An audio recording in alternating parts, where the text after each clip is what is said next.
standing this close, I don't feel like I've done it. Forgive me. One of the things that we included in our presentation for you is some information about the EPA study that's currently ongoing. It started as a result of the Congressional Appropriations Committee in 2010. They specifically said, EPA, we want you to investigate any connections between hydraulic fracturing and contamination of drinking water. And that's a great national concern, so they are actively investigating. It's based upon the best available science. It's undergone extensive peer review, and they're in the midst of doing that today. There's some information about what the research involves. I think it's important to probably focus on how hydraulic fracturing, because I believe that's what you're most concerned about. I think it's important to focus on how it's regulated.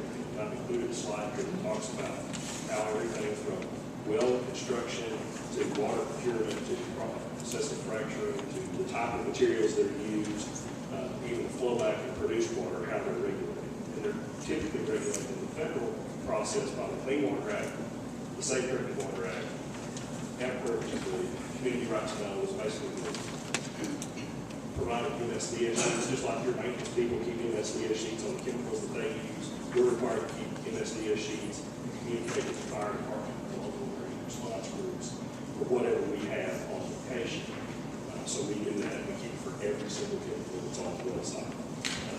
We also are governed by the Safe Drinking Water Act, and that includes things like how do we dispose of the fluids. And so what we do is we take them to, I'll get the name, Gandy Marley. That's where all of our cuttings and the fluids go. So that we haul out, what is it, 30 miles outside of Roswell? It's in New Mexico. So it's a New Mexico licensed facility, and that's where we take all of our waste material if we know that is an issue in the long run. We're also, like every other industry, except in mining, as an owner, governed by OSHA, so we follow their same standards. Our truck drivers have to follow all the DOT rules. We're highly regulated, as y'all are aware. For our pipeline, we have to follow the DOT rules related to National Pipeline Safety Act. One of the things I want to highlight to you is actually the well casing and construction project. A little bit about how the well is actually constructed. Are you generally familiar water well drilling? I know that you have the casing, you have the cement. So what we do is we have what we call a conductor pipe, and it's a big 24-inch or bigger piece of steel. We set it in ground, and it's essentially intended to make sure we don't have surface water going into the hole and keep the loose sand, rock, and gravel from falling into the hole. We cement it in. We then run our first string of casing. So we run it all the way around, all the way to the bottom of the groundwater, which in some cases may be 1,000 feet, maybe even deeper than that, depending on the particular job. Once we do that, we cement again, and we do what's called circulating cement. And we actually pump the cement down the inside of the pipe that we just ran until we get it established back to the surface. We call that circulating cement. We do that with each string of pipe that we run. And so if we run 3 strings of pipe, that cement that we run back down through there, what's called a wiper flow, to push the cement down. It has to be observed by the state and confirm that it's cured appropriately before we go to the next section. Thank you. Thank you, sir. Okay, all right. And so, for example, in the wells that we're going to drill here, surface water may be, or the surface aquifer may be, let's say 1,000 feet. Based on the geology here, my understanding is the brine water, which we see in almost all oil and gas developments, starts at about 2,000 to 3,000 feet. And so that's water that's not usable for any purpose. You can't use it for irrigation or any other reasons. We are actually almost exactly 3 miles below the surface. We're at a little over 18,000 feet. So there's 3 miles of intervening shales, clays, and different rock formation before you get to the zone that we're actually going to be working in. put in the cement and the casings and described. And so we have a mechanism to separate that. The well casing program is also followed up with what we call a cement bond law. We run a test, a mechanical test, as well as telemetry to confirm that the cement bond between the rock that we're drilling through and the well casing is sufficient, and it's governed by New Mexico rules. And so what we do is we run that bond law and confirm that we established a good tight seal. Once we do that, we also run what's called a mechanical integrity test. Mechanical integrity test essentially says that when we put pressure on that system, on that casing, we don't leak. And so we can hold that pressure and we comply with the Mexico rules with that too. The final thing that we do is we actually monitor the ambulance pressure, which is that space behind the casing, and make sure that we don't see any changes in pressure there, so that we know that system is intact. And that actually is done on a continuous basis. If we ever see a change in that pressure, we come back and we will rerun the mechanical integrity test in the cement bond. So we have multiple layers of protections to make sure that we know exactly what's going on in that cement and steel system. The other thing that's important to know is you hear people talk about, especially in the vertical, in the horizontal well stance, how far does the hydraulic fracture grow? How far does that move? What we find is in vertical setting, which we're going to use, it grows horizontal. Okay, it actually, the fractures grow horizontal. They don't go up and down, they go side to side. And that's what we want, because we want to expand our radius of influence for that well. In a horizontal well, you have that growth up and down. And so what we've done is in several different places, one in the Barnett Shale over in the Dallas-Fort Worth area, and then in the Marcellus Shale up in Pennsylvania, we've actually gone in and mapped where the groundwater is, the bottom of the groundwater, and we've mapped how high that fracture growth is. And so, for example, in Barnett Shale, what this diagram shows is on the top is how deep the groundwater is, and on the bottom is how high the fracture is. And what you'll see is there are thousands of feet between those two areas. And it shows the same thing. The bottom one shows on the Marcellus slide that it's 3,000 feet between where the fracture grows and how the ground is. And here, because we're 18,000 feet below, we're talking about miles between those two areas. And our growth is going to be side to side, not up and down.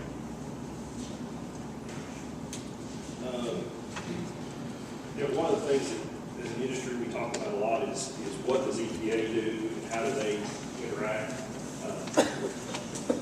They have a system of federal rules that they follow.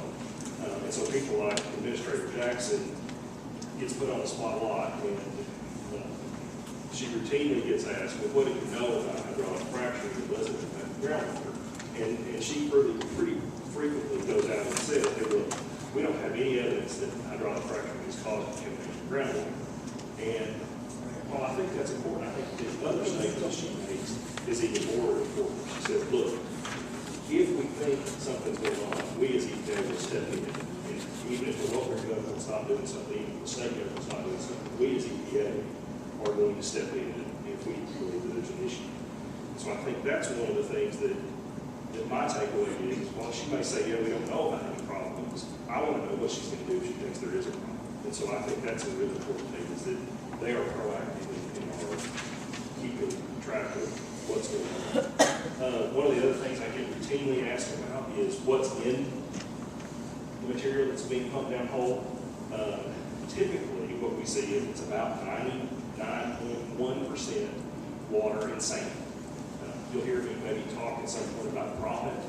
What that is that's the little bits of sand that we're putting into the formation to hold the rock open to help communication so that our zone of influence is even better. We use the water to carry the sand. That's all the water is used for. And then we use a few other things, like we use a scale inhibitor because we don't want to have scaling in our steel pipe. We use things like rust inhibitor, the exact same thing. We don't want to rust up our pipe. We want to make sure that that system that we spend of money to make sure it's tight and sealed, doesn't allow groundwater intrusions. We want to make sure that we maintain that system. We don't want to have problems with that system failing down the road, and that's the same reason we put those chemicals there as we come back and we submit those on our curriculum. There's a kind of an easy one to understand. It talks about some of the things that go in it, like I use this one a lot. Water gun is one of the things we use. It makes the water stick so that it'll carry the sand easier. And water gun is what McDonald's uses in their milkshakes because it gives what they call, in the food industry, they call it mouthfeel. It makes it, gives it that thick, kind of creamy taste. And so water gun is used in the food industry. Most of the things that we use are real common type of stuff. Sodium chloride is what we use to adjust the salt content in the water. We typically want about a low percentage range salt concentration in the water because it keeps it, we run into clays, it keeps the clay from swelling. We want to not have an impact that's going to subsequently make the formation swell up because that keeps us from recovering as much gas as we typically see. From a state regulatory standpoint, New Mexico has got a long and rich history of oil and gas development, predominantly in the southeast corner of the state. Down by Hobbs, they have a lot of activity and always have. They participate in a group called the Interstate Oil and Gas Compact Commission and also in a group called the Groundwater Protection Council. They run a website called fracfocus.org. And in FracFocus, they actually list what materials are going to be used in a particular well. So if you want to know, or if a citizen who has a well drilled in their home wanted to know what materials are used in that particular well, you can go and log on to FracFocus and look it up. You can actually see what was used.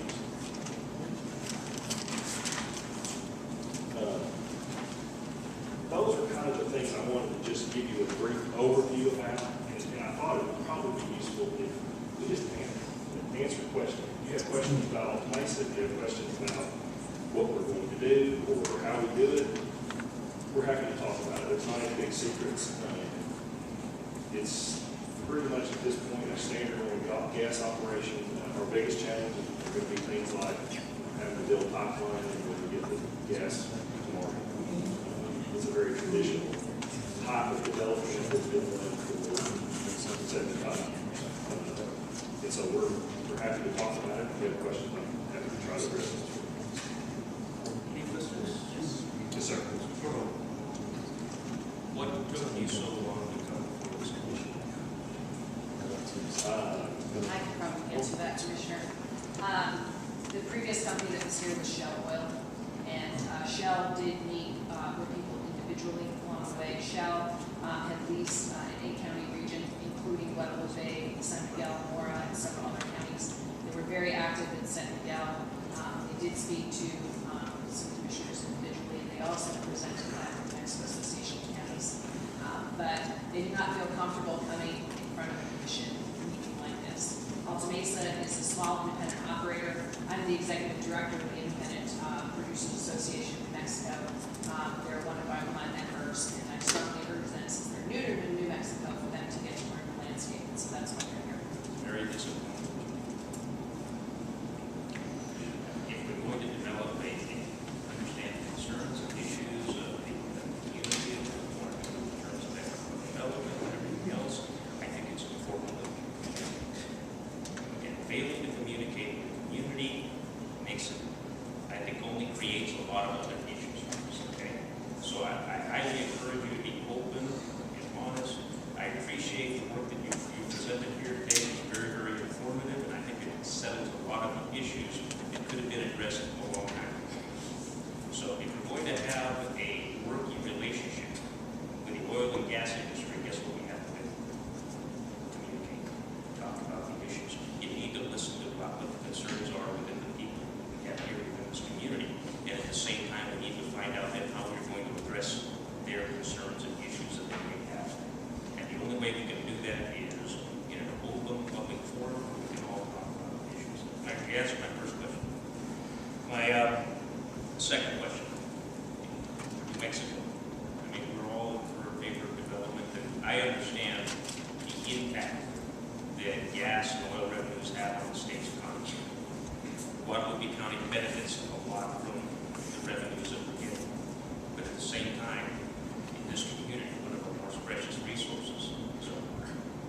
So we've got to do everything to ensure that we protect that very limited resource, while at the same time take care of the issues in terms of we are the third poorest on an income per capita basis communities within the state. Okay, so there is ample opportunity in order to develop economic development here in this community. My question for you is, have we done water contamination is, I'm sure, one of the top concerns. What programs do we have in place to make sure that we've already gone in and pre-tested wells around the area? And what follow-up actions are we taking to ensure that in the future, what programs do we have in place to ensure that we are not contaminating the water?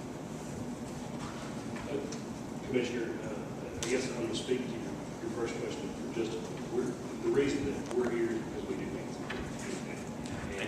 And we know we have a stinking answer, but maybe you see people our questions that we're happy to answer because we've been through those answers. As to how do we protect the water, I think we do it in a number of phases. Number one, we follow all the state and federal rules. And we've done it for a long time. We have really good people that do it. And so we're comfortable with how we manage those activities. We're also mindful of the materials that we bring up out of the ground, just as well as we're mindful of those that we put in the ground. And that's why we're taking to the properly licensed facility. And so those are the things that we do from a surface management standpoint. When we get into the ground, what we do is we are very thoughtful about how we create our cementing programs. They're designed by engineers. They're designed by people with many years of experience. They're based upon what the geologic conditions and reservoir conditions that we're going to see are. That includes how we formulate the mud that we're going to use. That includes how we formulate if we choose to do some sort of completion technology. We work with the best companies. We work with Schlumberger and Halliburton all across the U.S. to make sure that what we're doing is the appropriate thing to be doing in that reservoir. Because one of the things that I routinely lose sight of telling you is if I have a problem with water, I have a problem with my well, which means I'm not producing. I can't produce it if it's causing problems. And not only do I not get some economic benefit from the well, I then have liabilities that I've incurred for having caused problems with your well. And so we have the highest interest and expectation of protecting the water. That doesn't answer my question. Right. As to the water protection issue, while this particular company does not do specific monitoring wells for their drilling program, the state of IPA, then the Independent Petroleum Association, and the New Mexico Oil and Gas Association supported legislation at the legislature, and we supported the state engineer in receiving additional funds in order to do an in-depth water study for this area so that we have baseline. It's very important to us as an industry to have baseline for when we come in, and so that we know the quality of the water when we come in. Now, what he was also talking about, he's not from New Mexico, so he didn't use the zing word. When he's saying that he is taking his cuttings off location, that means that he is using a closed loop system. Okay, so he's putting all of his cuttings into steel tanks, and he is bringing them to a centralized facility that is regulated by the OCD. And the other thing that was not discussed is that my understanding that Alta Mesa is using a special process to reduce the amount of water that they're using in our hydraulic fracking. Yeah, we use foam fries. That's right. That's not a problem. I understand, and I really applaud you for the efforts that you're taking to make sure that we don't have contamination. The real issue is show me the money. Okay. Now, show me the money is that you have to have an independent auditor go in and just look at the wells and say this is for the standard basics, and then show people there's no contamination.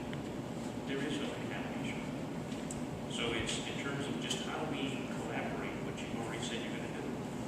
And that's all I want to see is that we have an independent come back in and look at the water so that there's no question later on about the issues about whether or not it's happening. And I'm sure there's surrounding wells around the drilling that you're doing. Okay, and some of those wells probably, I don't think that deepest they go is maybe 100 feet, 200 feet, 300 at the most. No, that's not correct. 700, maybe some. The overall is right there in that area where we're at. Okay, so most of the water that we're drilling out there comes out of the overall in terms of what we're trying to get. That's why my concern is I think that's a lot of the issues we have. I want to support what you're doing, but at the same time, we want to ensure that for our people within the community. So waters are a very precious resource. We have wells here within the community that are going dry, that are dropping. People are very concerned. They're having to sell off cows because they can't get to the water. So it's just to make sure that we work together to make sure that we make it a win-win situation. And so one of the ways that we can help with that is we're going to tell you everything that we use as well system. And so if, for example, the state geologist comes in and does testing, they will be able to say, okay, look, here's all the things that we use. And so we'll have a mechanism to look for indicator parameters. We'd be happy to talk to the commission offline about the water monitoring program, if that is so. That's, I think, an important issue that we need to have. I'd like to understand is what is the monitoring system we will use to make sure that for this community, okay, we are doing exactly what you said we would do. Sure. Okay, that's all. So there's no question later on about the issue that says, well, look, we're picking up this water and it's black, it's got this component. Here's the wells that we have, here's what we ensure that it's not making it a win-win situation. Collateral issues. Collateral issues. Dealing with well drilling. Transportation, things like Transportation. I had the opportunity to deliver 300 bales of alfalfa out on that road. I had to go really slow. Are you working with that with our community? I honestly don't know the answer to that. I suspect that, as you know, we're already going to we're going to haul water, we're going to haul dirt, heavy equipment. And what we routinely do in other places is come in and talk to the county roads department. Honestly, Commissioner, I don't know if that's what that is. We do typically work with the county roads department. We work with the issues with that. We will. And the other thing, I know that Shell had an agreement with the previous landowner, where the landowner did come out to the road on a regular basis, and there was some water in the road to prevent dust, and there was frequent discussions with that landowner in order to repair that road. So I'm sure we're going to continue those discussions with that landowner and everything else. All right, and then I was really happy to hear about the issues of how you're dealing with these churches. I know that's one of the big issues, and that's also on the collateral issues. Are you disposing of those within the community? If not, how do we deal with that? And you said you have a certified person, you think that's great. But then you have to have trucks hauling that material back and forth, just for use. Same roads. I do want to make it clear, though, so this commission understands, that it's my understanding that you're using fresh water pits. We're not using the closest to what happens in here.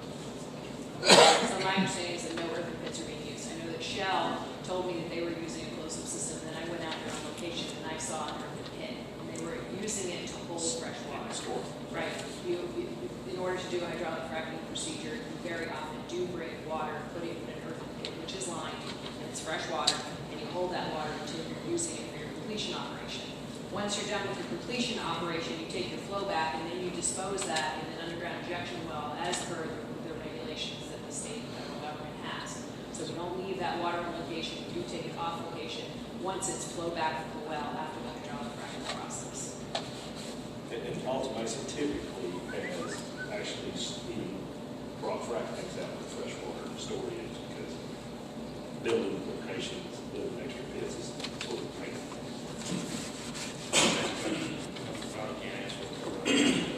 The issue is, first of all, is the casings. The last two casings, how deep do they start? We call it Production phase. the production casing, and then there's the other casing right there, which is the intermediate casing. Well, How deep does that start? the production casing will actually run from the surface all the way to point of completion. Where does 18,000. where is the intermediate casing stuff? In these wells, I can't answer that. I can find out. Bottom hole is 18,000 feet, so it's significantly deeper than your groundwater, even if it is 1,000 I just want to feet. understand what's the difference when we go through the groundwater services in that area? Which are the casings that are there? Oh, okay. That's it. That I can't answer. So the conductor casing typically runs about 100 to 200 feet down because it is simply to keep the surface materials from falling in, to keep your groundwater right falling on surface water. The surface casing, which is the next, it goes at least to the bottom of the freshwater aquifer. So if you've got a 700-foot well here, we'll be 200 feet below whatever that bottom of the aquifer. That's how we do that. That is standard operating procedure for us. The next set of casing is the intermediate casing. And there may be more than one. In this particular instance, it shows two. We actually have some that have as many as 4 or 5 because of the depth of the well. In these particular wells, because they're deeper, we're more likely to have more sets of casing. They start at ground at the surface, but they may go, for example, the intermediate casing, this one may only go 5,000 feet. But it is always starting at the surface and going below where the surface casing is. And so we're always going to have multiple layers of concrete and steel where your aquifer is. But then further down, let's say at 5,000 feet, we can say, okay, we're going to go smaller casing size. Tubulars are expensive based on how big they are. Does that make sense? Right. So I just want to understand the intermediate casing, how far below the surface? And I'll find out for you and get that information to you. But I That suspect really yes. has a big impact on it, because if you're monitoring the pressure, Yes, sir. Final issue, natural gas. I mean, it's a dime a dozen. Yeah, pricing is a problem. Pricing is very, very low, and you find that all over the U.S., not just in Guadalupe County. The difference that we have here is the issue of whether or not we have heating. What percent of We people? would love to have you. Although the government goes against it, so. Well, that's the big issue for this community from an economic development standpoint, is whether or not we have helium, and that's considered part of our helium reserves here in the United States, and that makes a difference in terms of really what impact that has on the economic development of this community. Natural gas is a big issue. We can find natural gas cheaper than other places. We can't find helium.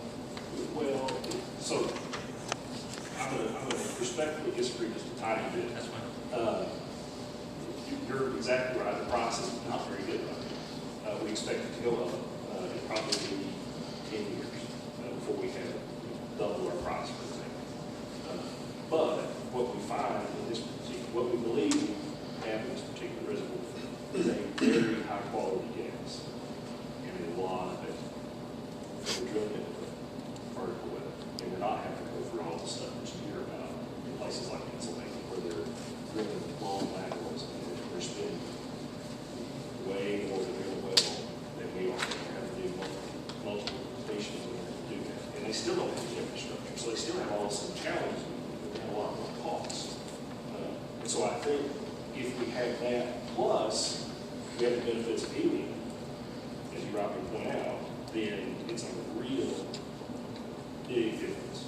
But the anticipated reserve per well is significantly higher than what you would see in Martin Shell, for example. And then one final question, Dr. Lopez. The issue for us here in eastern New Mexico, and especially around Guadalupe County, is there's two impacts that we have here. This county is located specifically right in between the eastern power grid and the western power grid, and we're about 130 miles away from the SMES project. It basically becomes a transmission line for distributing energy throughout the United States. Basically, because you have access to the eastern power grid, you have access to the western power grid, and you have access to the Texas power grid relatively close by. The grid line runs right between the middle of Guadalupe County. We have some of the best wind energy in the entire state. So we go to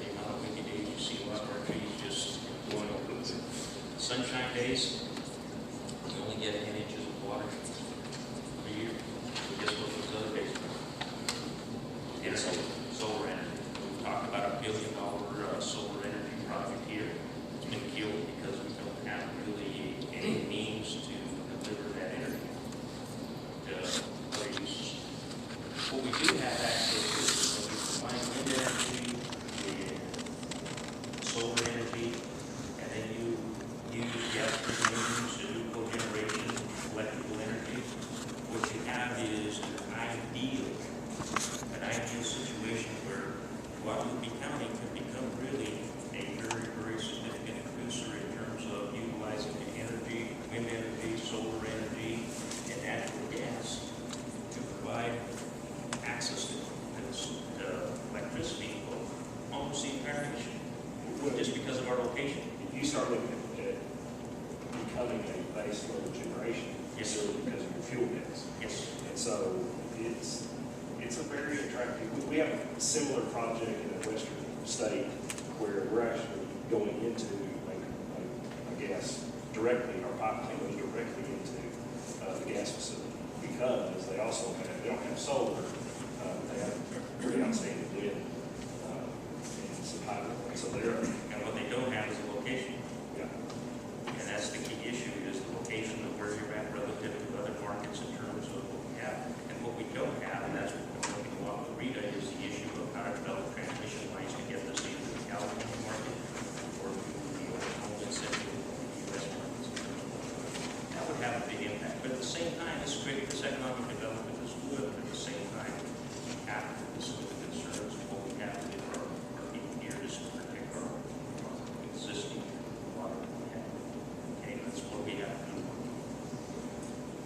On behalf of the Independent Petroleum Association, I would like to offer that I would be more than willing to come back every 6 months if that is what this commission would like. I have a good relationship with Mr. Dodge. You can call me anytime. Come out here from Albuquerque and give either a generalized industry-wide update, like on that water study, or We'll come to it. We're happy to be here. And our goal really is not to be here every 6 months. Our goal is to be here all the time. I mean, we want to be here all the time because that's how we make our living. And I think I guess that's maybe what I'd like to hear is, for this to be good for us, we need to be here. And we need to hire local people because we need to have pumpers. Okay? We need to have a guy that goes once, twice a day and looks at each well. And I mean, I can't have a guy flying in from Houston, Texas to do that. I need a guy here that knows who to go buy parts from, who knows, hey, look, here's who I called when I need alfalfa delivered because we got an erosion problem. I guess we have much erosion problem. Better not use my alfalfa. With 10 inches of My alfalfa's too good to be used for that. well, all right, we'll take some straw cutters that, but that's what we really need. We need to be here. If this project works, we're going to have a real presence here. And we think it's going to work. We would be spending the kind of money we're spending on it. Somebody asked me earlier today, they said, well, hey, I heard that the rig was moving around. I said, yes, and it's really expensive to do it. I said, well, yeah, it's, maybe we spent $200,000 just to mow and demo the rig. I said, the problem is they can charge you $17,500 a day for the day and just to sit there. And so I want that rig here drilling wells. It doesn't do me a darn bit of good. It's hard for me to justify to Mike Ellis why in the world we have a rig that I'm paying $17,500 for to sit twiddling thumbs. So I mean, we have, I hope and I believe we have common interests. Just to wrap things up, I know we're kind of running over on your time, and I appreciate all the time that you've given us. Yeah, the commissioner. Just a couple or some comments, but anyway, you stated about the state coming up to inspect the casings. How often do they come out to inspect? Or just when you pour the cement down the casing, is that it? Both. They actually have an ongoing inspection program, but they actually have to be there and watch you construct the well. Well, we have to give them notice that we're constructing the well, and then they have the opportunity to come out. And the gentleman who is the OCD director for this area, the inspector, is Ed Martin, and he's very conscientious. So he probably come out. Yeah. But Okay, like Mr. Cordova stated, there is a lot of wells around the area that have been drilled and probably capped. How often do you guys monitor those wells? Well, I don't know what Shell did. I can tell you that for us, if we have existing wells, our policy is when they're in production, we're going to be checking them every day. 365 days a year. State regulations are such that the company is tied to that well for 6 years after they temporarily abandoned it. So they're also responsible for revegetation on that. So it's a 6-year minimum time period after that they're responsible still for that well, including the vegetation. And then after that time, there's a full inspection that's done. I believe that there is MIT that's done of that well in terms of the integrity of the well before they release the operator. Yeah, because we know the city of Santa Rosa has a landfill that's up here, and we have to monitor that landfill for 40 years, once a year, just because of the methane gas and stuff that might get into the water tank.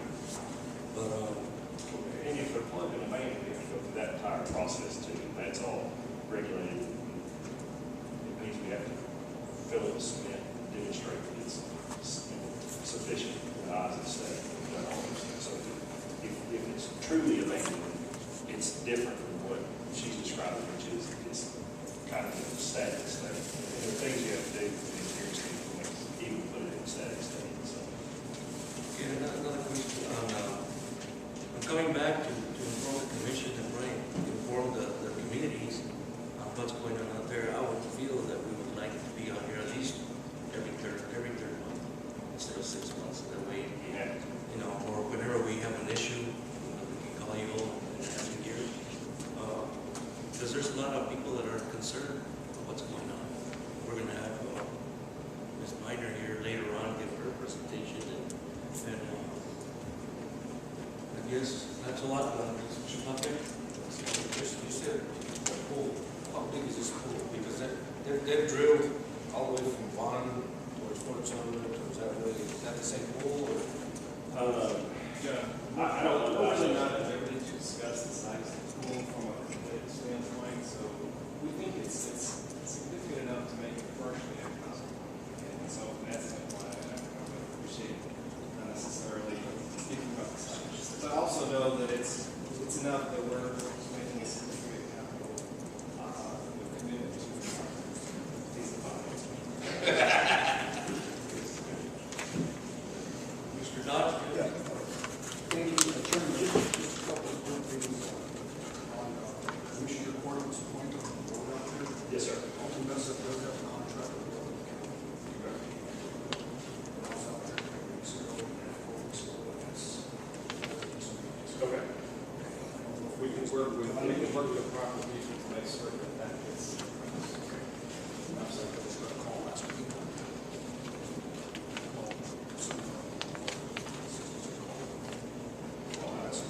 Right.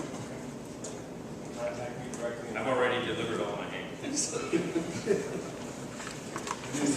Go ahead, I'm sorry. I was just going to wrap up with you some economic information. I really think it's important that you see this map that I've handed out to you. I gave you a couple packets there.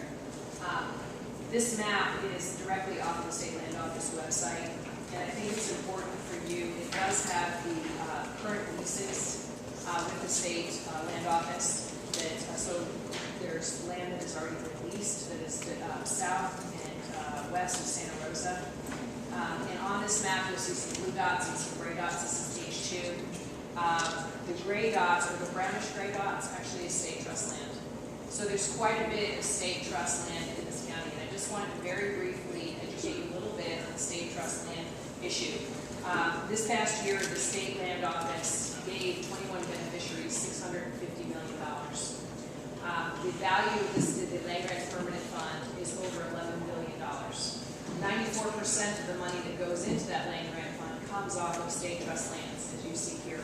Okay, so there are going to be there is a leasing of state trust land already here in New Mexico, and you need to understand in Guadalupe County, and you need to understand that the money that comes off of these leases goes directly to a specific beneficiary.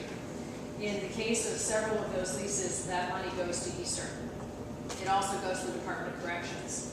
The Department of Corrections got $11.4 million this year out of the Land Grants Permanent Fund, and of that, a substantial chunk did come to the correctional facility down here. So, and the hospital here, I think, also gets some money up through the Land Grants Permanent Fund on the, because what happens is there's 21 beneficiaries, and then there's a 22nd beneficiary, which is just basically a pour-over, and 15 people actually get a cut of that number 22, that 22nd beneficiary. You also need to understand that the oil and gas industry brings about $2 million in direct revenue from the oil and gas production through severance taxes. And severance taxes are what pays for your capital outlay projects here. Your state representatives go up to Santa Fe, they make a request for capital outlay. I believe that Guadalupe County got $463,000 this year for several different projects. And these are all severance tax funds. So the oil and gas industry does well, the money for capital outlay, that pot increases, and the oil and gas industry does well, and the pot for education, the 21 beneficiaries also increases. So that's pretty much all I wanted to give you. This front page on your handout is actually directly from the Legislative Finance Committee. This is their 2012 report on natural gas. The map is just copied off of the land grants, from the State Land Office. And then this last handout is just an overview on how trust lands in New Mexico are managed, and then basically that they are tied back to specific beneficiaries. And that document was prepared by the Lincoln Institute of Land Policy. So, and I believe that you also received some notebooks that have additional information, because obviously the 20 minutes we didn't have the ability to go through everything pertaining to oil and gas drilling. So we did pull together a book for you. Lindsay John put this together. On different water studies, different facts about hydraulic fracking, different things that you need to know about different studies that have been done, particularly on the water protection and the hydraulic fracking issue. So I hope that this background information will give you a little bit more data. And if, obviously, I do have my card as well. If you have any other questions or you want me to come back next week, call me and I'll be here. I just want to mention the fact that we're sending so much money to the local corrections facility. They've taken about $2.4 million of our money. And we've got loans that we're still having to pay them back. Well, we need to urge them to take more land grants money. So that's not a good thing for us. Thank you for your time. I really appreciate the opportunity to come and speak to you. And again, this is, we look at it as an opportunity for an educational experience for you, but also for us. We learn a lot from your questions and concerns. We learn a lot from the community and their concerns, and we'd like to try and respond to them as much as possible. So I commit to you that we will be here for the meetings. Mr. Don. Mr. Chairman, if I could, members of the commission, Mr. Jesus had, Mr. Lopez had a very good idea on moving discussion item A, number 7, discussion item.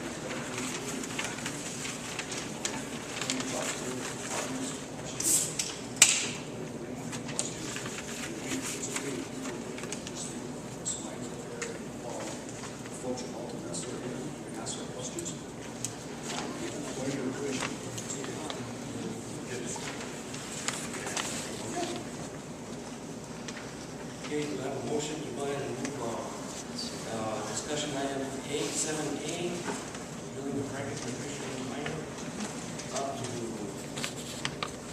make it 4A.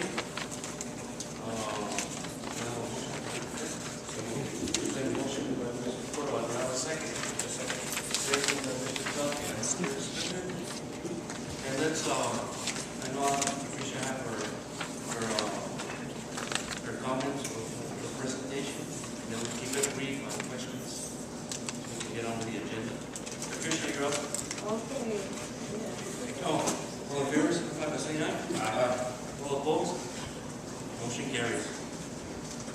Yeah, Welcome, Patricia. I received some new information this morning, so I haven't had a chance to put it together before I was in the station.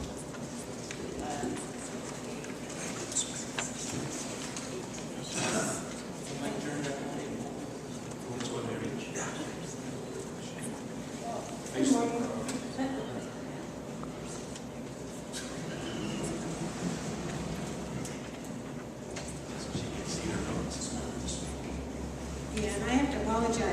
very nervous talking in public, so I had to write out what I was going to say, so please forgive me. That's what it is. So good morning, commissioners. Good morning. Mr. Dodge. Mrs. Stone. Okay. So I've come here today along with some other concerned citizens of Guadalupe County, and we want to express our serious concerns about fracking. Now, I've heard some information today that about the, we've heard that horizontal, or that vertical and horizontal drilling has been happening. So I don't know where the discrepancy is there. Okay.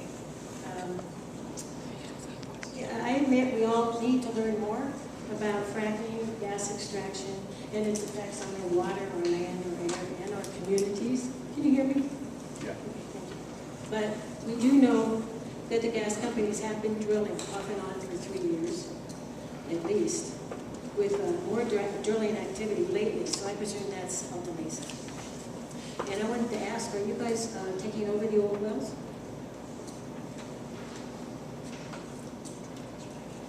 With regard to Using them? per se, I don't know exactly who we would primarily do. Just new drilling, so all these wells that have been done are just going to be abandoned? So it's a different operator might be responsible. A different operator? Shall we go ahead? The company is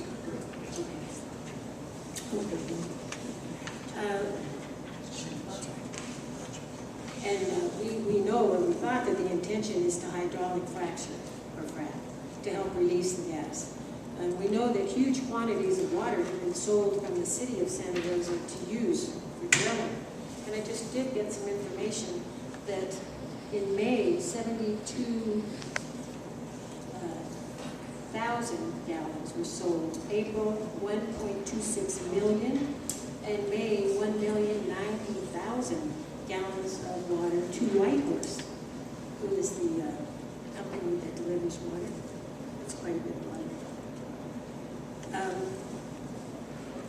We know that some of the wells in Colonias have gone dry, and more of them are pretty close to being dry. And we feel that it's probably due to these millions of gallons of water that have been drained from the aquifer for years now. The continuing drought doesn't help with the lack of surface water to help replenish these aquifers. That's true, and that's what's happening. Our water is very low. We feel it's more important for people to have the water and our animals to have the water than it is to drill and frack. And these companies have said that they will frack. Guadalupe County, as has been said today, is in an excellent position to provide sustainable energy for ourselves and our neighboring states. Wind and sun are mostly constant. We need to we need to develop these energies and find ways, like you were saying, Mr. Cordova, for transportation of this energy. It's very important. I don't feel that we need to frack to get the last bits of gas that are left in the shale formations below us. Although it sounds like there's quite a big pocket here. I didn't realize that. We've been told that we need this gas for energy independence. But in reality, there's an awful lot of this gas that's destined for export. 19 export permits were asked for in the Congress.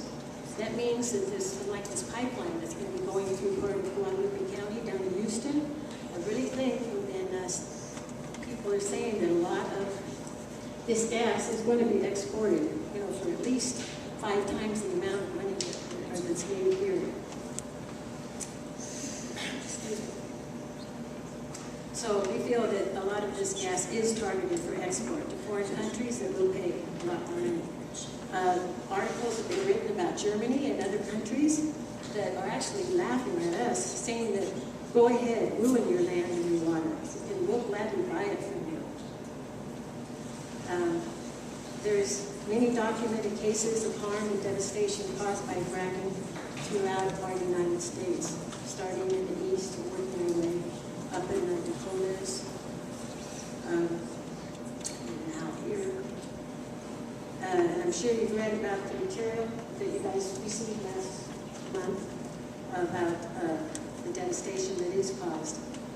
We talk about possible contamination of our drinking water and the sickness that it causes by the chemicals that are used in fracking. About the poisoning of the air with the benzene, which is a hazardous chemical from the methane gases that are released. About the hazardous spills that are caused from faulty parts, materials, or poor workmanship. And there's documented articles about toxic leaks from storage facilities. And earthquakes. Earthquakes are associated with injection wells. Raton Basin has been having increased earthquake activity, and they're relating that to the injection wells, where this waste product is put back into the earth. Toxic materials put back into the earth for storing. And that pressure in there, it's causing, they say it's causing earthquakes to happen. Well, when you have an earthquake happening, fault lines are opening up, and that's going to help cause gases, possible toxins to move, and that would be an easy way for it to get into our drinking water. There's many negative aspects of fracking if you read literature and you see articles on television. But I see the positive effect of it is that the gas and oil companies make a lot of money. You know, for sure, they do have to give some money to the states, and the state gives it to the counties, but nothing in comparison to what they make. During the Bush-Cheney administration, the Halliburton loophole was written into the 2005 energy bill. And what that did was that it excluded the gas and oil industry from EPA regulations on clean air and water, therefore creating no accountability for the actions of oil companies, gas companies. I heard you say that you are under EPA regulations. I'm not real sure about that. Also, there was a no disclosure policy that was enacted, whereby Halliburton did not have to disclose the chemicals that were used, and I heard you say today that all of the chemicals are disclosed. That's correct. So in Mexico state regulation, all chemicals must be disclosed. That's new. I have not heard about that. I'd like to see what your chemicals are. Do you have a list of this? I mean, we're happy to send the regulation. Good. The regulation of what you can't use? The regulation of what needs to be disclosed. Or what needs to be disclosed, so you don't At least I acknowledge the chair that you want to answer my question. I'll monitor it back All and right, forth. sorry, thank you. All right. So, well, anyway, so we didn't feel that we knew what was in the chemicals. And we think that that's because it's due to the toxic level of the chemicals that are used. And those chemicals are what has ruined water reservoirs in many of the places throughout the United States where oil and gas has been developed with fracking. I'm going to close now. Let's remember that the New Mexico State Constitution says, Article 2, that all governing authority is derived from the people. Therefore, we feel that you must represent us. I feel that you will. I hope so. We're voicing what we want, and that is that we've sent around petitions through mostly Anton Chico community. I just got 16 here more from Santa Rosa area. We also have 26 other ones, so that's a total of 170 signatures that we've had in a very short time. And we'll continue to gather signatures to show you that the people are really concerned about what's going on with drilling. And we're asking you to place a moratorium. This is what it says on our petition. We, the people of Guadalupe County, are suggesting that the commission pass a moratorium against gas and oil drilling, fracking, and injection wells. We all need time, say years or more, whatever you decide, to educate ourselves and to study the impact fracking has on our water our earth, our air, and our communities. And from what you've said today, you are concerned about that, and I'm very glad to hear that. But you feel that we need time. We need time to learn more before the fracking starts. So we're asking that you pass a moratorium as soon as you can.